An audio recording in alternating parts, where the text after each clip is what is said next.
தாவேக்காவை டிவிக்கு கடுமையாக விமர்சனம் பண்ணுறது ஒரு காபந்து அரசு எங்களுக்கு வந்து ஒரு மீட்டிங் வந்து கொடுக்கறதுக்கு கூட அரசு அதிகாரிகள் இல்ல இப்ப எதுக்கடி கொடுக்குறாங்க. மீட்டிங்க்கு யாரு அனுமதி தரணுங்கிறத முதல்ல தெரிஞ்சுக்கணும்.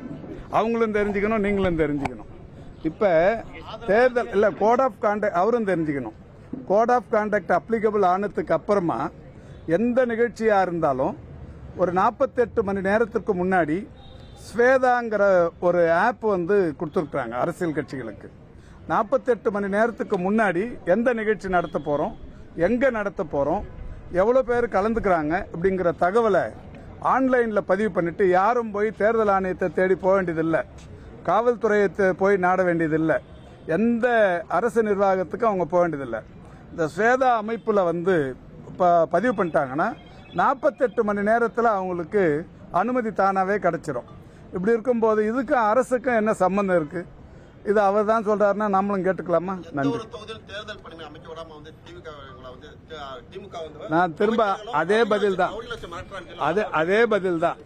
பணிமனை அமைப்பது, பணிமனைக்கான அந்த அங்கீகாரத்தை பெறுவது, கூட்டங்கள் நடத்த அனுமதி பெறுவது, பொதுக்கூட்டங்களாக இருந்தாலும் சரி, தெருமுனை கூட்டங்கள் நடத்துவதாக இருந்தாலும் சரி, அல்லது தேர்தல் பிரச்சாரத்திற்கு வேட்பாளர் இத்தனை மணிலிருந்து இத்தனை மணி வரைக்கும் வராருங்கிற அந்த தகவலாக இருந்தாலும் சரி, எந்த விஷயமா இருந்தாலும் அனுமதி தரதுங்கிறது தேர்தல் ஆணையம் மட்டும்தான்.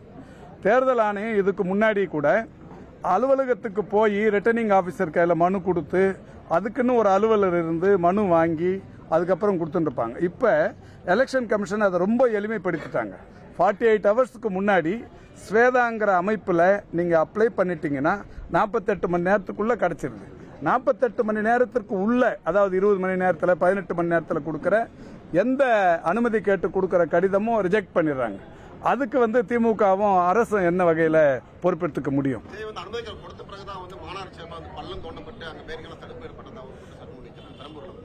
அனுமதி இல்லங்க, கடிதம் கொடுக்கறது நீங்க மாநகராட்சியில கொடுக்கவே வேணான்னு சொல்றேன், தேர்தல் ஆணையத்திலையும் கூட கொடுக்க வேணான்றேன். இல்ல, நான் சொல்றதை முதல்ல உள்வாங்கிக்கங்க. எங்கேயும் போய் எந்த கடிதமும் கொடுக்க வேணான்றேன். ஸ்வேதாங்கிற அமைப்புல நீங்க அனுமதி வாங்கினா போதும். அனுமதி கடிதம் வாங்கினதுக்கு அப்புறம் எங்கேயாவது ஏதாவது நடந்திருக்கான்னு கேட்டு சொல்லுங்க. அனுமதி கடிதம் தேர்தல் ஆணையத்தால் அனுமதித்ததற்கு பிறகு இவங்க இங்க தேர்தல் அலுவலகம் அமைச்சிருக்காங்க, இல்ல தேர்தலுக்கான பிரச்சாரத்துக்கு அனுமதி வாங்கியிருக்கிறாங்கிற அனுமதி கிடைச்சதுக்கு அப்புறம் அரசு அதிகாரிகள் ஏதாவது அவங்களுக்கு தொல்லை கொடுத்துருக்காங்களான்னு கேட்டு சொல்லுங்க. அதுக்கான ஆதாரம் தான் சொல்லுங்க.